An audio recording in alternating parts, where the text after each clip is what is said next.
Hi అండి, అందరికీ నమస్తే. ఈరోజు నేను మొక్కజొన్న గారెలు చేస్తున్నానండి. ఈ మొక్కజొన్న గింజలతోటి మనం స్వీట్ గారెలు చేసుకోవచ్చు, హాట్ గారెలు చేసుకోవచ్చు అండి. నేనైతే ఈరోజు వీటితోటి స్వీట్ గారెలు చేస్తున్నాను. ఈ విధంగా గింజల్ని ఒక మిక్సీలోకి వేసుకోవాలి. ముందైతే వీటిని కొంచెం బరకగా మిక్సీ పట్టుకోవాలండి. ఈ విధంగా ఒక 2 మినిట్స్ మిక్సీ పట్టుకొని ఇందులోకి ఇప్పుడు మనం తినే స్వీట్నెస్కి తగ్గట్టు బెల్లాన్ని యాడ్ చేసుకోవాలి.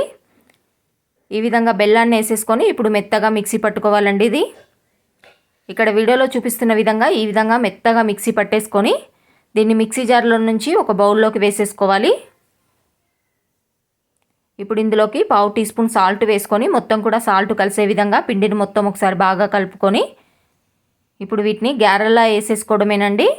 ఈ విధంగా ఆయిల్ డీప్ ఫ్రైకి సరిపడా ఆయిల్ పెట్టేసుకొని ఆయిల్ అన్నది బాగా వేడవ్వగానే ఇందులోకి గారెల్ని వేసుకోవాలి. గారెల్ని బాగా మందంగా వేసుకోకూడదు, మీడియం సైజులో కొంచెం పల్చగా వేసుకోవాలి. అప్పుడే గారెలు లోని వరకు కూడా వేగుతాయండి. స్టవ్ని మీడియంలో పెట్టుకొని మనం గారెల్ని ఫ్రై చేసుకోవాలి. గారెలు ఒకవైపు ఫ్రై అవ్వగానే రెండవ వైపుకు తిప్పుకుంటూ ఫ్రై చేసుకోవాలండి. మంచి గోల్డెన్ కలర్లోకి వచ్చేంత వరకు వీటిని ఫ్రై చేసుకోవాలి. చాలా ఈజీగా చేసేసుకోవచ్చండి మొక్కజొన్న గారెల్ని. ఈ స్వీటు మొక్కజొన్న గారెలు ఎంతమందికి ఇష్టమో కామెంట్ చేయండి. ఈ విధంగా మంచి గోల్డెన్ కలర్లోకి రాగానే స్టవ్ ఆఫ్ చేసేసుకొని వీటిని ఒక ప్లేట్లోకి తీసేసుకోవడమేనండి. అంతేనండి, మనకి టేస్టీ అయిన మొక్కజొన్న గారెలు రెడీ అయిపోయాయి. ఈ గారెల్ని మీరు కూడా తప్పకుండా ట్రై చేయండి. ఈ వీడియో మీకు నచ్చినట్టయితే ఒక లైక్ చేయండి. నా ఛానల్ సబ్స్క్రైబ్ చేసుకోండి. బాయ్ అండి.